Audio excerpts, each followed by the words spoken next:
Thank you for tuning in to UNI TV. This is a joint production of the Electronic Media and Journalism classes. I'm Ryan Joyner. And I'm Mallory Sorber. Today we will talk about an issue that impacts us all at a community, in renting in a college town. Right now, from the University of Northern Iowa, this is UNI TV News.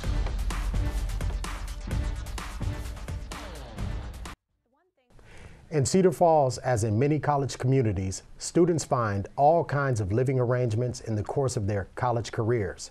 At first, many live in the dorms, but as they gain their independence and move away from the campus, they find themselves free to make choices based on their lifestyles and pocketbooks, or sometimes their parents' pocketbooks.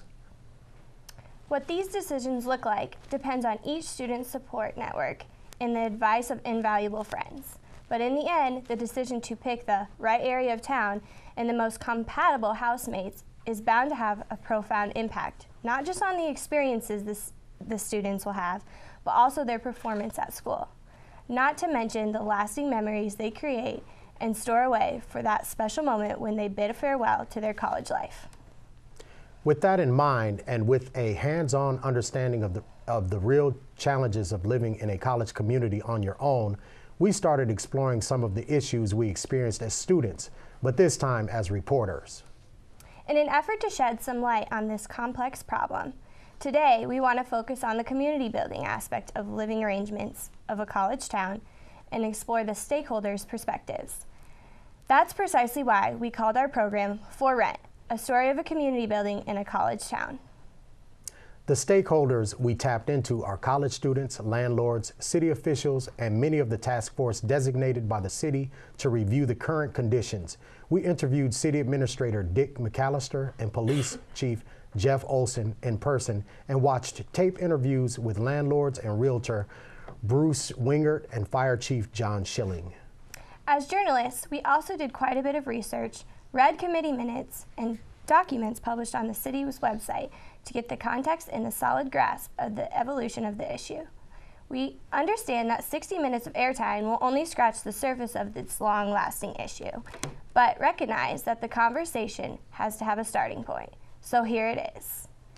This is a story about the culture of renting and the regulations that govern it. But ultimately, this is also a story of humanity and how our engagement in the community that we are a part of. What follows is only the beginning of a much larger discussion.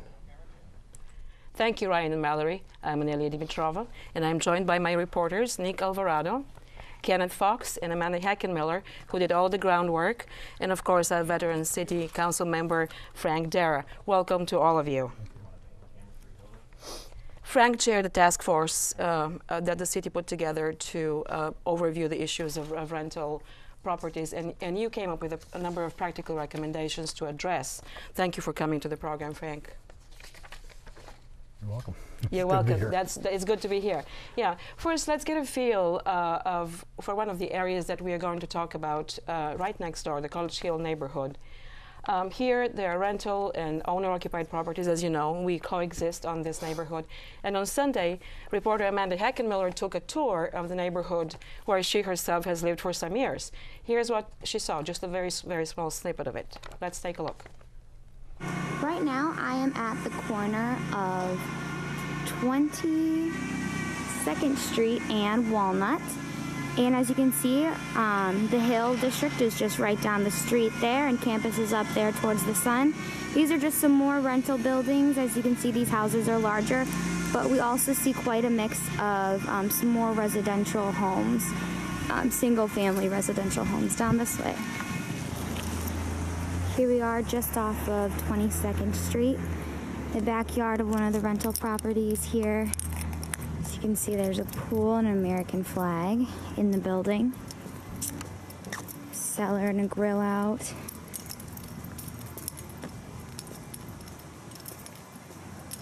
Up this way, we have a beer bottle still on the sidewalk, obviously from previous nights. A cooler in the corner. Not probably one of the most well-maintained buildings in the area.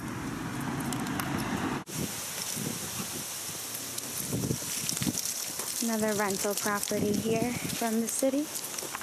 As you can see, some people in the area like to decorate for Halloween. There's some pumpkins and green spider web and bags of leaves spread out on their yard. But as we look over here, we've got this pink house here. A lot of leaves and trees back in that way. Here's a creek that runs just off of Walnut Street in between 21st and 20th Street. We've got a nice home over here, grill outside on the lawn. Working our way across. Here we are, just a shy 3 blocks away from campus, down on 20th Street. And as you can see, we've got some houses that are pretty well maintained here. They're nicely upkept, the landscaping's nice.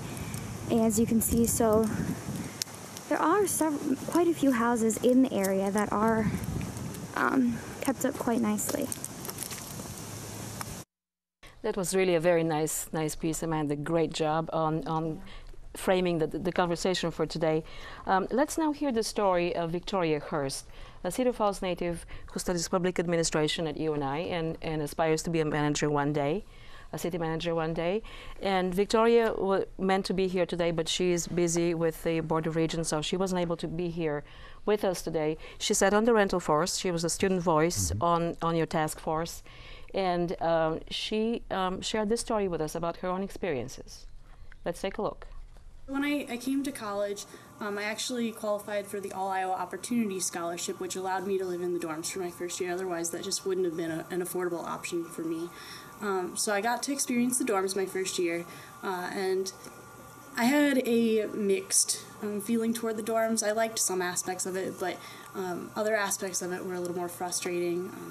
Some of the girls on the floor were sort of mean toward me, and I just didn't really feel comfortable living there for another year. So I decided to move out of the dorms for my sophomore year, and I lived just off of College Hill. And I really liked living there, but I was living with older people who graduated, and so then I had to find another place to live the year after that, and then that was actually a little bit out of my price range. So this year, back to College Hill. Last year I moved away from College Hill, and I was living more within the heart of the city, which was a little bit different than the atmosphere on the hill. And then moving back this year, it's again a little bit different, being back into the predominantly college student culture instead of the family neighborhood culture that I was in last year. Well, you heard Victoria's story. It's kind of a different story than any of your stories. Nick, you came from Texas. You came from Davenport, I'm sorry. Davenport. Yeah, and you came from Clear Lake, Iowa. So talk to us a little bit about what your experiences were like as you looked for living opportunities here in town. Well, I mean, being from San Antonio, Texas, I was completely new to Iowa, as most people would know. I'd never even thought I'd be in Iowa for any reason ever. So it was a little different coming here. I came here for an interview because it was a scholarship that I came here for, so I had to come in May before the fall semester started in 2013. And I came and visited the campus and walked around, and it was beautiful. That was the year where there was a freak snow in May. It snowed for about 3 or 4 days, so I was like, oh wow. A guy from Texas. I'm gonna come to Iowa. It's gonna snow yeah. until May. Yeah.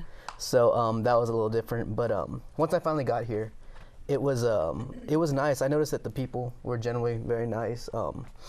In San Antonio, Texas, it's a majority is Hispanic people like myself. So it was a little different getting used to, a different majority being around here, but it wasn't that bad at all. Everybody, like I said, was generally very nice. And I live on campus in the dorms. I live in Shull. So it was weird to get used to having an RA and things like that. But overall, I mean, you have laundry services there for you. You have a dining center that caters to you. There's all kinds of things that make life really easy for someone who lives on campus. So did you have an option of not living on campus, or did you have to live on campus that first year? No, you can live off campus if you'd like. And you decided not to? Yeah, I decided not to. I have Why a friend not? who lives off campus. I just kind of wanted to be on campus for events and things. I wanted to be closer to, I guess, orgs and, just an easier way to get involved, I felt like. I know I have friends that came with me also from San Antonio that decided to live off campus, and they like it there as well. They just prefer their privacy a little bit more, but I kind of like the community feel of living in the dorms, so I'm still there. So you're ready to trade off privacy for community feel? A little bit, yeah. You make Yeah. some really good friends on campus. The more that you kind of put yourself out there, the more people that you get to meet, you know, for the good or the bad. But from my perspective, it's been pretty good. I've liked it so far. And you've also had other students, international students, who have also, that you've bonded with, who live on and off campus? Yes, I've talked to several international students, especially this semester. I've met more of them. I know I have one good friend from France, and he definitely had to get used to living here in the United States, because there's just a lot of different rules and things that they don't really have to abide by in France. Here in America, like back over in France, he could smoke anywhere he wanted to on campus. So there was things he had to get used to. But overall, he likes the dorm life. It's not too bad, I guess, for him. Yeah, and Kenneth, you came from around the corner, literally. I came from the Quad Cities, Yeah. Davenport, a small town just outside of Davenport, Walcott, and there's not very many rental properties there, so the issue was sort of new to me when I moved away from there into Davenport in 2002 when I went to St. Ambrose University, and there are a lot of rental properties, communities a lot like around here, around St. Ambrose. Obviously, I'm a non-traditional student, so I have a little different view on rental properties and landlords and all of that. I've had experiences with them before. I've lived in apartments and townhouses and houses. One house, when I was at St. Ambrose, I lived with 5 other guys, and that was interesting. Our landlord was all right, but the house wasn't always kept up to the standards and all of that. But then coming to Cedar Falls now for school, it's a lot different here than Davenport. In my opinion, the neighborhoods are a lot nicer. The rental properties are a lot nicer here in Cedar Falls. So it's just different for me to see Cedar Falls versus Davenport when I was there, because a lot of those neighborhoods have deteriorated and the city knows about it, but they've tried various things to revitalize downtown and revitalize neighborhoods, and it's just not really working. And I'm also sure that as a non-traditional student, you see that situation with a different set of eyes than you would if you were an undergraduate. Amanda, let me go back to you and find out what your experiences were like as you came to town. I lived in the dorms my first 2 years, which I feel like is kind of common more in our area, and then I moved off campus last year, and then this is my final year at school. And I lived in the same apartment both years. But when I was looking for an apartment, I would definitely say that I had no idea what I was doing. Wow. I didn't really know. I mean, some people I think know if they've had like older siblings or people from their school that have gone here before, but I didn't as much. So we were kind of, my group of friends, out on our own looking for a place, and we knew of one landlord, and so we only looked at her properties and only a couple, and then just decided to go with this one. And as the year went on, I visited other friends' places. I was like, wow, I wish I would have known about this place, or I didn't know that was a thing. So you learn a lot more, and I definitely, now if I were to, look at apartments again, I think I would maybe choose differently, but I've liked where I've lived, and it's worked out really well. Did you stay there the entire time you were here? Just the last 2 years, yep, because the first 2 years in the dorms, and then I stayed in the same apartment for 2 years. And you were almost ready to graduate this year. Yep, I will be moving out in May. Yeah, and what would be your most memorable experience that you would take away with you? As Ryan said in the introduction, that's part of the package as well. From living on your own. On my own? On College Hill. I don't know if I could pick one memorable experience, but I would definitely say it's caused me to grow up a lot. There's a lot of things you have to do on your own that you don't realize, like all of the dishes and paying your utilities and things of that such, and watching your thermostat.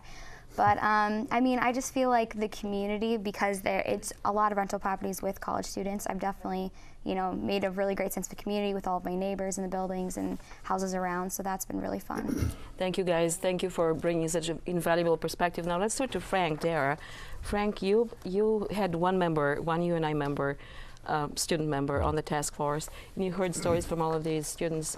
How are they different? How do they compare to what you heard on the task force as a student perspective? Well, Victoria did a marvelous job on the task force representing the students, and I think, and I appreciated her perspective, because I think when she first met with us, she really felt like the purpose of this task force was to get to college students, that the college students were the problem as far as rental properties were concerned. And I think as we went along, she recognized that that was not the purpose of the task force, was not to blame college students for any issues that we might have. And to hear these stories, it's encouraging to hear the positive experience that Kenneth and Amanda have had as far as their rental properties and the quality of rentals that they have had an opportunity to live in, and how receptive I think the community has been to them. So Victoria really helped me recognize that we needed to make sure that the purpose of the task force was not to put any kind of blame on college students. Cedar Falls benefits greatly from the university, and we want to maintain a positive relationship with them. But it's real good to hear the positive experiences that they've had. Yeah, and one last point of clarification before we delve further into the issue that I should make as a journalist, because it goes to my integrity. In the interest of full disclosure, about a couple of years ago, I bought the house next door to me, as Frank knows. I live on the College Hill neighborhood, and part of it was the property right next to me was owned by an absentee landlord, and the abuses that were happening there to the structure and the kind, the way it was maintained was really very hurtful to me and to the whole community. And so I did decide to get engaged and to get involved in this and to kind of take on a more active role in my community and own the space next door. This is important for me to say as a journalist as I go further into this issue, so people know where I come from into the subject matter. Do you think there's a lot of absentee landlords in the area? I don't know, Frank, what did you guys find out? I wouldn't say a lot, but there are enough, and that's I think one of the issues that we have is that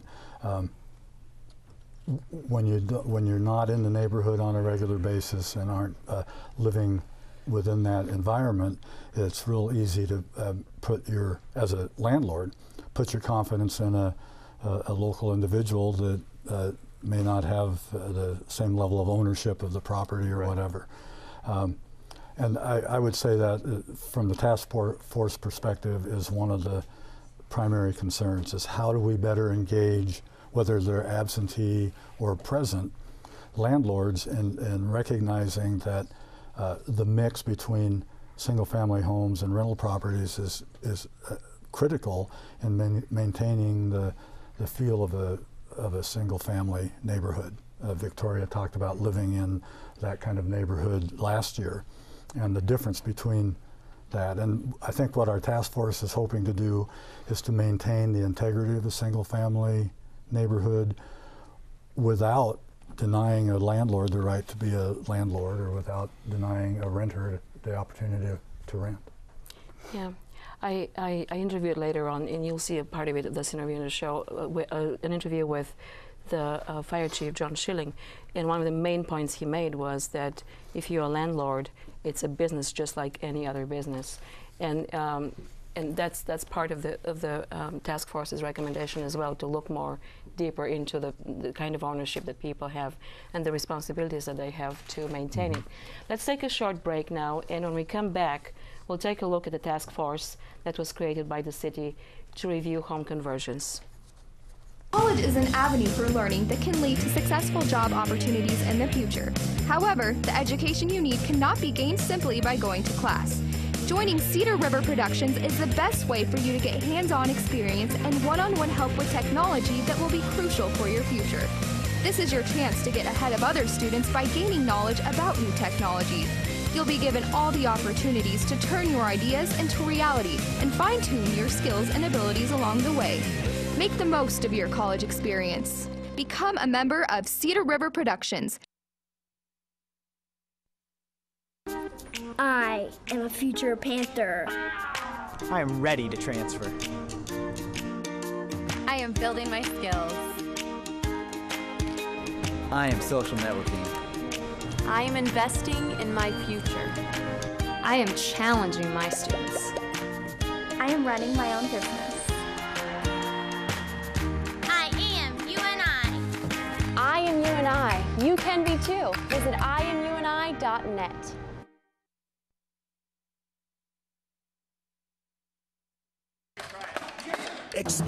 science, the community, the chemistry, the expertise, the right fit, and all the opportunity in the world to create your masterpiece. Enjoy the university experience in perfect proportion. And because we teach how to learn, the students of UNI are well prepared to create a lifetime of masterpieces. Create your masterpiece. Experience the University of Northern Iowa. Welcome back to UNI TV. I'm Amanda Hackenmiller, and you are watching a joint production of eMedia and journalism students reporting on rental issues in town. My fellow reporter, Kenneth Fox, studied the city ordinances and the recommendations of the task force. So Kenneth, tell us what you found. Well, while I was looking at the data, I found some interesting and eye-opening code enforcement data and just kind of the story of how this issue has progressed. We heard in class from Dick McAllister, the city administrator, that the city council has been hearing complaints for about a decade about behavior and code issues in these neighborhoods, rundown properties, that kind of thing. Then in 2009, the Landlord Accountability Act was enacted here in town, which is basically a point system for landlords and properties for various violations of the code, things like parking issues, trash in people's yards, that kind of thing. Then the task force has been around for about a year to gather information and make recommendations.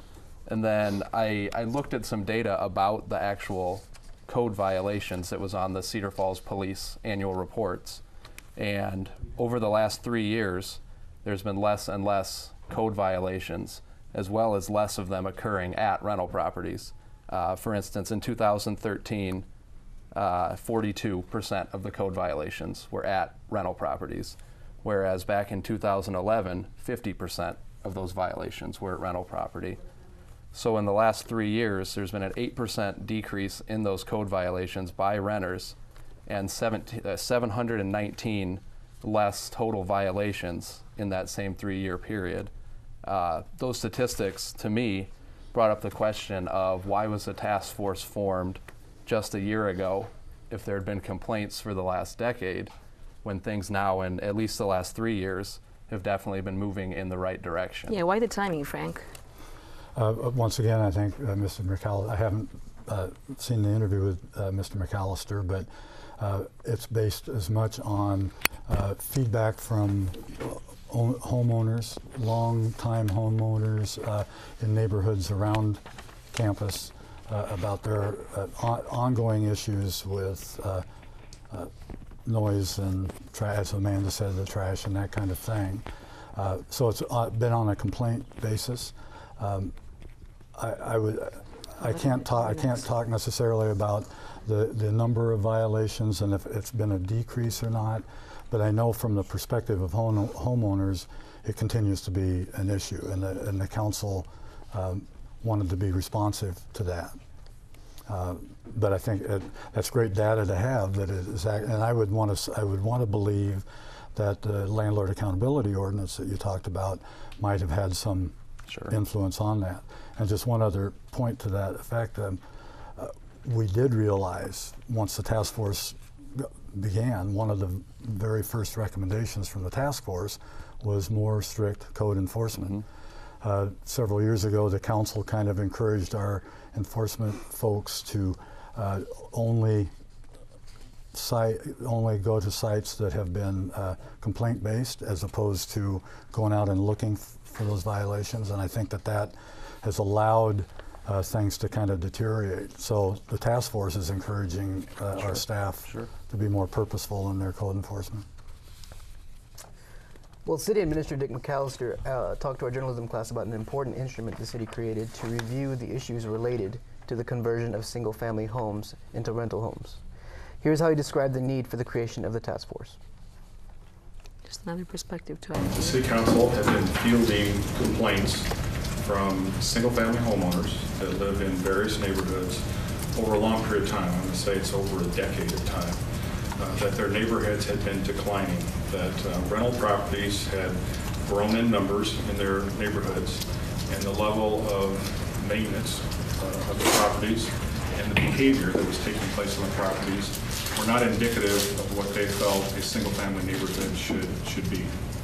And So the council asked that the mayor, through Frank Gutierrez, a city council member, form a task force. And the task force is composed of a representative from student government, several representatives from landlords or realtors, several owner-occupied home representatives, and a representative from UNI residence halls or manager of residencies. The task force, they've met for almost a year, and they've studied the issue from top to bottom, collected a large amount of information, and in the end, they made a series of recommendations, and then the city staff prepared a relatively long recommendation that the task force reviewed. They did not vote to approve it or deny it, but they did decide to forward it on to the city council along with all the data and information they had collected. And then the task force has determined that if the council wants them to reconvene to discuss the ordinances that actually get formally proposed, or if they want them to reconvene after the ordinances have been in effect to deal with any what we call unintended consequences. Oftentimes you can adopt a law and you think you've covered all the different things that could occur, and then something you've never even thought of happens that's a negative impact. We call that unintended consequences. You go back and change the law so that it doesn't do that in the long term. To put this conversation in context, I want to mention that Macalester, like almost every other source we tapped into for this program, said that there are no bad landlords or bad students. There's some in each group, but sometimes, and I quote, those few make it tough on everybody else. Yeah, and he also told us that the task force is actually the third step in the city's approach to handling rental issues. The first step was, Frank? The Landlord Accountability. Yeah, the Landlord Accountability Act, and then which actually he said that the first step was the creation of the overlay district. Oh, okay. The College Hill overlay district, which kind of legally defines the covenants among landlords and just homeowners. The other was the Landlord Accountability Act that you talked about, and actually the task force is the third one in that sequence of measures that the city has taken to handle the problem. The task force. You're the guy that led the task force. You're the guy that met every other week? Every other week for about 9 months. For about 9 months. That's a long time. Yes. Juggling a lot of priorities, handling a lot of people who are not exactly on the same page. What was it like to try to bring everybody together and hear everybody out fairly? Well, I wouldn't want to be so trite as to say like herding cats, but it actually was similar. Yeah. And it was extremely eye-opening. Each person came at it from their own perspective, but through the course of ongoing discussion, dialogue, arguing, point counterpoint, I think there came an appreciation from all members of the other members' perspective. We also recognize that it's taken 3 decades to get to the position we're in at this point, that there are a handful of rental properties that are problematic, and it's taken 30 years to get there. It's not going to happen.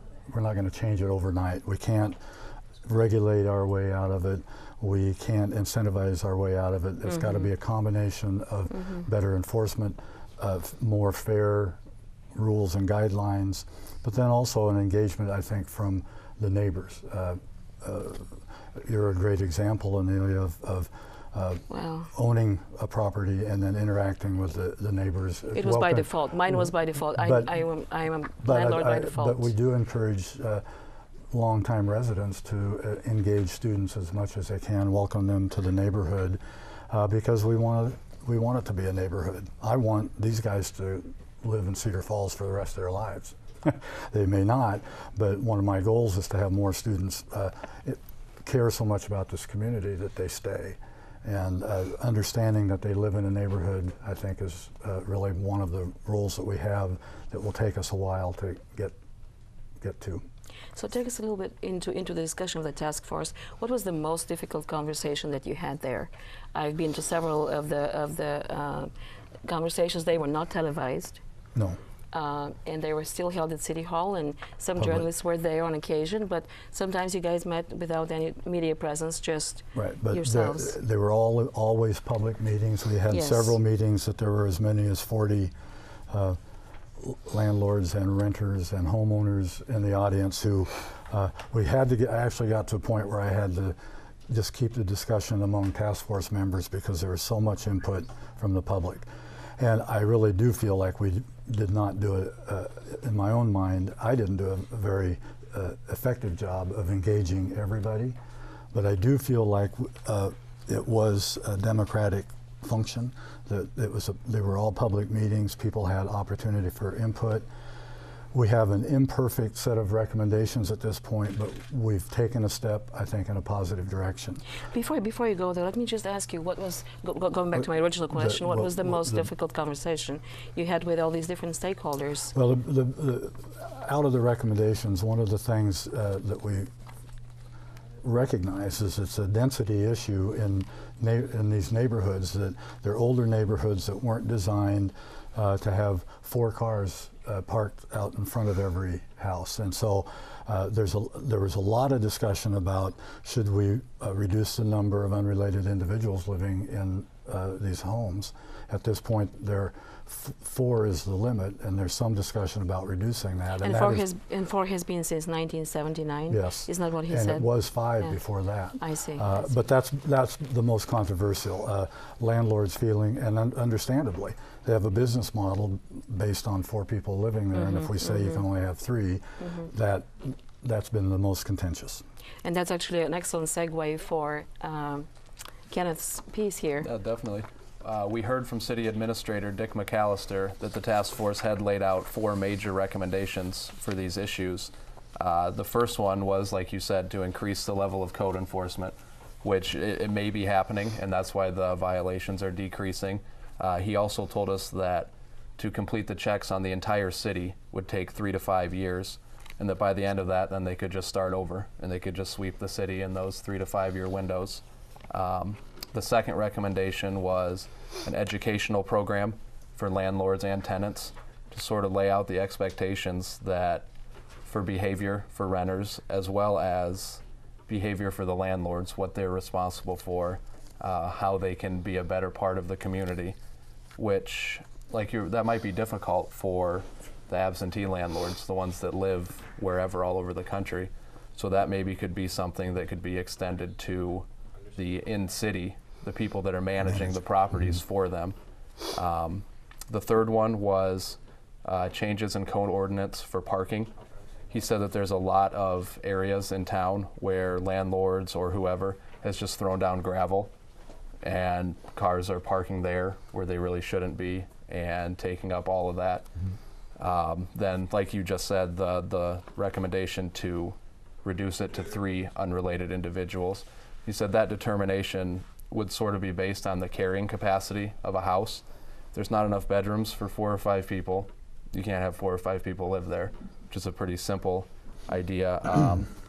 Then the last thing he said about that was that they would sort of grandfather it in, so no one would be affected, at least until the properties are sold, but that there would also be options to change that ordinance at the time that they would sell the house, or they could do it immediately, or they could also do it any time that they would sign a new lease.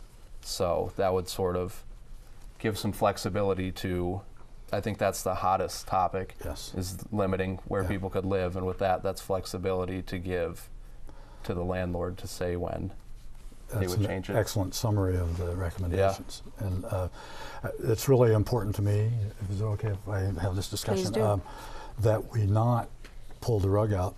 Like I say, you have landlords, responsible landlords who have a business model, and for us to come in, even though we may want to reduce the number of unrelated people living there, to pull the rug out from under them. So that building in that transition period, I think, was critical. For me, what's more critical, or equally critical, is that we begin to apply these guidelines in neighborhoods that aren't affected at this point. I live 3 miles from the university, but I have several rental properties in my neighborhood, and if we know that that future rentals are going to be limited to 3 unrelated individuals, that seems much more fair, and it can prevent this kind of thing from happening throughout the community. Definitely. Yeah. For the longest time, though, the city did not enforce the code very strictly, and so now what you're saying, take the past experiences and apply them to new neighborhoods. Right. We do need to go to a break, but we'll be back to discuss some more about this in just a minute. I am a future Panther. I am ready to transfer. I am building my skills. I am social networking. I am investing in my future. I am challenging my students. I am running my own business. I am UNI. I am UNI. You can be too. Visit IamUNI.net. Experience, the community, the chemistry, the expertise, the right fit, and all the opportunity in the world to create your masterpiece. Enjoy the university experience in perfect proportion. And because we teach how to learn, the students of UNI are well prepared to create a lifetime of masterpieces. Create your masterpiece. Experience the University of Northern Iowa. Discover the place, the thinking, the numbers, the canvas, and all the opportunity in the world to create your masterpiece. Learn how to learn at the University of Northern Iowa, and you'll learn you can create a lifetime of masterpieces. Create your masterpiece. Discover the University of Northern Iowa. College is an avenue for learning that can lead to successful job opportunities in the future. However, the education you need cannot be gained simply by going to class. Joining Cedar River Productions is the best way for you to get hands-on experience and one-on-one help with technology that will be crucial for your future. This is your chance to get ahead of other students by gaining knowledge about new technologies. You'll be given all the opportunities to turn your ideas into reality and fine-tune your skills and abilities along the way. Make the most of your college experience. Become a member of Cedar River Productions. Welcome back to our program, a joint edition of the journalism students and the e-media students at UNI. I'm Anelia Dimitrova, and in this segment we'll hear a realtor's story. I spent about an hour riding along with Bruce Wingert. He's a real estate owner, a realtor, and he's also a landlord. And he showed me around some of his properties. I felt he gave me quite a bit of access, and here is a very small part of what I learned on this ride. You know, that problem, again, is really a minority of landlords and tenants that tend to be less cooperative, possibly somewhat rude, and not caring about how the property looks or is maintained, nor how, from a tenant standpoint, a few tenants that, don't respect the rights of their neighbors to peace and quiet and maintenance and that kind of thing. So there's a problem, but it was a little bit hyped, in my opinion. I don't think the problem is as bad as it was made out to be, and that probably would differ between areas of town. The older core area of town closest to campus is probably the area that would be most concerning with regards to those kinds of problems. For the most part, there's exceptions to everything, but so it was a good discussion group to try to figure out what we could do about those issues. But the problem, in my opinion, was not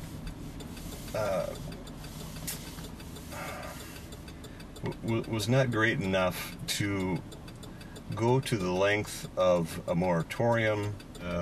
Unfortunately, that was such a divisive issue that it almost divided the city in half, those for and those against, and it got rather ugly for a while, and the moratorium is a well, I'll quote one of the city council persons who equated a moratorium similar to martial law, whereby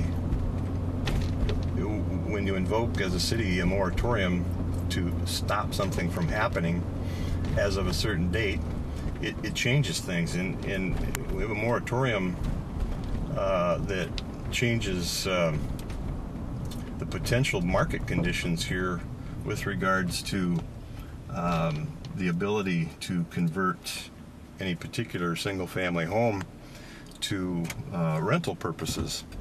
I do have another property that will be impacted, and I would challenge anyone to say that there is a problem with the looks of this particular home in terms of, you know, how well it's maintained. Luckily, I've got a couple that live there, not students. I've had students in the past, and that was one of my probably somewhat newer style and newer, built in the 60s age. A few years ago, I had like 99% of all my tenants were college students, and in that property I had, for a period of 6 years, it was never vacant, and it was occupied by 4 guys, and they rotated. There wasn't always the same 4 guys. And I went there to do some maintenance one time, and was not proud of the fact that how they'd been treating it over the years. And so I decided to terminate their lease at the end of the school year and not renew it. And I spent the summer rehabbing it and remodeling it inside, and made it very, very nice, to the point where, you know, I would live there. And ever since, it's been a very easy property to rent. I've had it rented to 2 families now. The last 2 tenants have both been families, and they've all enjoyed it there. They take good care of it.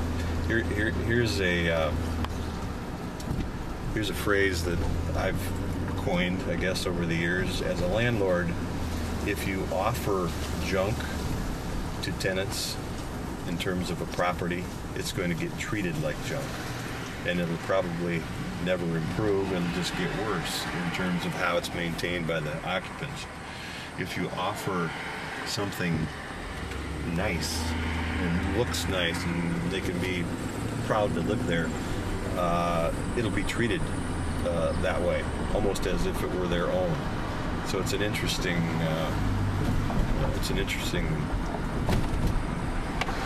fact that you know, it gets treated by how it looks, and you can also obtain, people are willing to pay more for something that looks nice. So that's the other end of things. So you might spend more money to keep it maintained well, but it'll also bring more money in terms of rent. You know, Wingard's main argument, I was very thankful for the access he granted me, and I was very thankful for his honesty as well, because not very many landlords would take you to their properties on the dime, just like he took me. A completely unrehearsed, very candid conversation I had with him. But he also set a very high standard. He said, to the point where I would live there. Right. So that's a very high standard I feel that landlords should abide by. But everybody here on this panel, I'm pretty sure they have experiences, and I did assign them to look into good landlords and bad landlords. What does it look like? Yeah, well, I did some investigation around the neighborhood, talked to some students that I know that live in the area about what it is that they look for in a good landlord.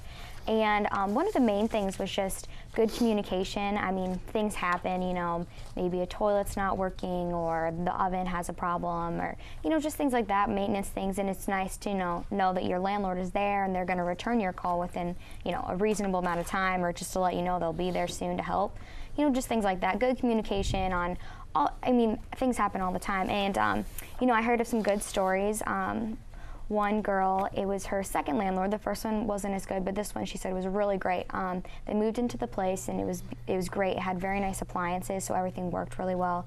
They did have an incident though where the oven started on fire, which obviously it's not ideal, but the landlord handled it really well. I mean, the girls called him right away. He came in and was just mostly very thankful that they had called him and, you know, had gotten it under control and everyone else was okay, and he helped him replace it. He wasn't upset, you know, just that instant communication and that understanding of things do happen worked out really well for them. And, you know, another one of my neighbors was just saying, you know, with the parking, that is kind of an issue on the streets. Some places do have parking, and sometimes when the weekends get overpacked with people visiting, their parking can be taken and they have nowhere to go. And so, you know, a quick call to the landlord, and their landlord is there to help them make sure they got the vehicles moved and they got their spot back, which was really nice because obviously they needed a place to park. So, you know, landlords that are there and understand, you know, the tenants do, you know, have needs and they like to have the communication, I think is really a main thing that people look for. So communication is the top skill that the landlord needs, in addition to being very quick at resolving and issues. Yes, definitely. Yeah. And I had the opposite side of the issue. I was tasked with finding out some negative experiences and issues that people had with landlords. And I talked with a group of students, mainly our class that we had, and 3 main issues popped up in the conversations. The first one was the landlords are not willing to keep up their properties. Things like old windows, old doors, drafty doors and windows issues, old furnaces, things like that. And that could be, like we've said, an issue of the fact that property managers are not the landlords. So they have less of a feeling of involvement with the properties. One story that was shared was a story about smoke detectors. Basically, it boiled down to that the property manager knew that the fire department was about to come around and do inspections. So the day before, they showed up and installed new and up to code smoke alarms, just so that was the minimum amount that they could do to pass the code inspection. And the second one is poor communication, just the opposite of what Amanda shared with us, not responding to phone calls or emails or any of those things for maintenance type issues. And then the third one was just the attitude that the landlords or property managers have about issues like that. Some students shared that when they bring up an issue, it's like pulling teeth. They don't want to send anybody over. They want to do minimum amounts of things to keep their properties up to codes, and just generally that it feels like they're inconveniencing the property manager or the maintenance people to come and fix something that's a legitimate issue. I would also say, I mean, obviously I get that a lot of the renters in the area are students, but I think that students want to be treated as adults when dealing with their landlord, and sometimes their landlords look at them as kids and they don't necessarily respect the problems that they have, or, you know, comments, or respect them as adults owning a home or like renting a property. And I think that's a main thing that students really, they want the mutual respect back and forth. Thanks, guys, that was great. Here's one story that the city administrator shared with us that is somewhat humorous for the record. It's a story about the landlord. Just an interesting side about the story. We had one landlord that had tenants that had taken the doors off of the closets and taken them outside, thrown them in a fire pit, and lit them on fire, and they burned up the closet doors. And then, of course, they left that all in a big pile of mess and trash, because there's hardware that's on those doors, and they're partially burned. And you know, we got a hold of the landlord and said, you got this taken care of, and if you don't, we'll award you some points. And this landlord happened to be an attorney, and he happened to be one that thought, well, I'm going to take this whole thing to court. And so he came in and said, I'm going to appeal this. You know, and we said, well, what did you do to solve the problem? He says, well, I threw the tenants out because they destroyed my property. And we said, well, that's what we wanted you to do, was rectify the problem. If your tenants were the problem, then you can evict them, or you can have them correct their behavior. All we want is that solved. And so we took the points away and said, you've done what we've asked you to do. And he demanded that we give him back the points. And we said, well, you solved it. We're not going to give you back the points. Well, I want the points so I can take you to court. Well, you fixed the problem, so why do we need to go to court? And so, you know, at times you have people that just want to test the system, test the law. And in this case, you know, he would like to have taken it on to court, but actually he was a good landlord. He resolved his problem. Of course, he wasn't happy that the tenants had destroyed his property and burned up his closet doors. But But in the end, we left the room and shook hands, and everybody was happy because we did get the problem solved. Let's go to a short break, and when we return, we will hear from Fire Chief John Schilling, whose main concern is safety. College is an avenue for learning that can lead to successful job opportunities in the future. However, the education you need cannot be gained simply by going to class. Joining Cedar River Productions is the best way for you to get hands-on experience and one-on-one help with technology that will be crucial for your future. This is your chance to get ahead of other students by gaining knowledge about new technology. You'll be given all the opportunities to turn your ideas into reality and fine-tune your skills and abilities along the way. Make the most of your college experience. Become a member of Cedar River Productions. I am a future Panther. I am ready to transfer. I am building my skills. I am social networking. I am investing in my future. I am challenging my students. I am running my own business. I am UNI. I am UNI. You can be too. Visit IamUNI.net.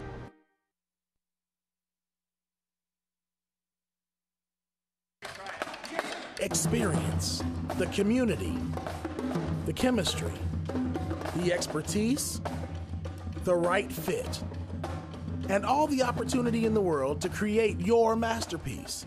Enjoy the university experience in perfect proportion. And because we teach how to learn, the students of UNI are well prepared to create a lifetime of masterpieces. Create your masterpiece. Experience the University of Northern Iowa. It's just right. It's the perfect size for me.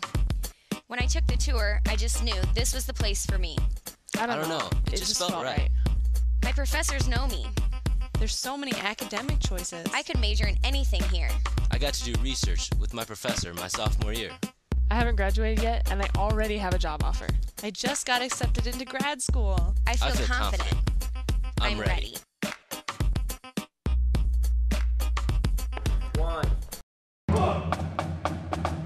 Discover the place, the thinking, the numbers, the canvas, and all the opportunity in the world to create your masterpiece. Learn how to learn at the University of Northern Iowa, and you'll learn you can create a lifetime of masterpieces. Create your masterpiece. Discover the University of Northern Iowa. Welcome back. You're watching a joint production of the Journalism and Eating Media classes on rental issues in Cedar Falls. I'm Nick Alvarado. Before the break, we heard one landlord's story. It was Bruce Wingert said, in essence, that it is in everyone's interest to maintain the properties well, but in reality, that's not always the case. This asked Fire Chief John Schilling, who's been serving the city of Cedar Falls since 2009. However, when it comes to rental properties, I have a different perspective on it, and as the fire chief and the authority having jurisdiction over rental properties, I look at a rental property as a commercial business. And what's the difference between Walmart retail store and a rental property? In a rental property, just like in Walmart, you invite somebody into your business, and you should be responsible for anything that happens to them while they're in your property. You're responsible for the upkeep and maintenance for it, and you're responsible for the life safety issues that go along with owning that property. No different than a single-family homeowner-occupied property. You're responsible for anybody that comes and visits your property. That's what you have insurance for. Well, the fire department and the public safety services is another form of insurance. We make sure that people adhere to the codes that we've set, that we've taken to the city council and say, this is a good set of codes that's going to maintain health, safety, and welfare of the people who live in the city. And this is what we feel is going to make people safe. And a good example is what I brought up last night in the council meeting of how those safety codes work. We had a fire in a rental property. It's mandated that you have working smoke detectors in your rental properties. And also you have a working fire extinguisher of a certain size in your rental property. The other day there was a fire in a rental property. The smoke detectors alerted the occupants to the home, in the home of the fire. And one of the young men was smart enough to grab the fire extinguisher, and he partially extinguished the fire, which very much limited the amount of damage to the property. In 2009, when I came here, one of the first things a new fire chief does in any community is he looks at what are the problems in the city, what are the target hazards in the city, where are the fires occurring. In 2009, the fires, 53% of the fires were occurring in rental properties. 53%. Isn't that a very high number? That's a very high number when rental properties only constitute 14% of the building stock in the city. So when 53% of your fires are happening in 14% of your buildings, that's a significant issue. A lot of it that we found was lack of education. Lack of education on the tenant's part. And since then, we've worked with the University of Northern Iowa. We've worked with their residential housing people. The resident advisors, the resident advisors in all of the dormitories receive more training. We've published more papers along with the university's fire safety specialist. And just raising the awareness to people has, in my perspective, has decreased the amount of fires. We're down to about 35% now. In a 5-year period, we've dropped it from 53 to 35%, which is pretty good. Is 35% still a fairly high number? I would say it is pretty high. I mean, my goal is to get it down to around 25%. And to get below that is I think, would be challenging. And we're trying to get to that 25%. But the challenge is you're dealing with a lot of young people who come into being a person living on their own without a lot of experience of living on their own. What is the biggest violation of code that you have encountered in your career in Cedar Falls in the past 5 years? Over-occupancy. Too many people living in a structure that doesn't have the safety features built into it, meaning they'll put somebody in a basement without an egress window or a second means of escape. You know, if the fire is on the first floor and it's right by the stairs, how do you get out of a basement? Or if the fire is in the basement in between yourself and the stairs, how do you get out? We recently had an issue where there were 6 people living in a single-family home, and it's only allowed by code to have 4 unrelated people. The landlord said he did not know that. They were not on the lease. They had not signed on the lease, and there was 2 extra people living in the property. We don't believe that the landlord was taking rent from the other 2. Now, were they splitting the rent with the other 4? That's hard to say. But we told them that 2 of the people, the 2 that were living there that were not signed on the lease, had to leave. That's excellent advice, and I'm sure many students wish their parents wish they had known that before they signed their leases here in Cedar Falls. You know, I feel like we really did have quite a bit of experience here as reporters, but also all of us live here. It's our community. We are members of this community, and all of us try to approach the issue both as journalists, but also as people who will continue to live here and will continue to communicate, and it will continue to be neighbors. It will continue to contribute to that culture of civility that I believe is required on campus. Let's go back to Ryan and Mallory. Yeah, that's right. That's quite a comprehensive picture of efforts to build community in our college town. A complicated subject for sure, but one that touches us all.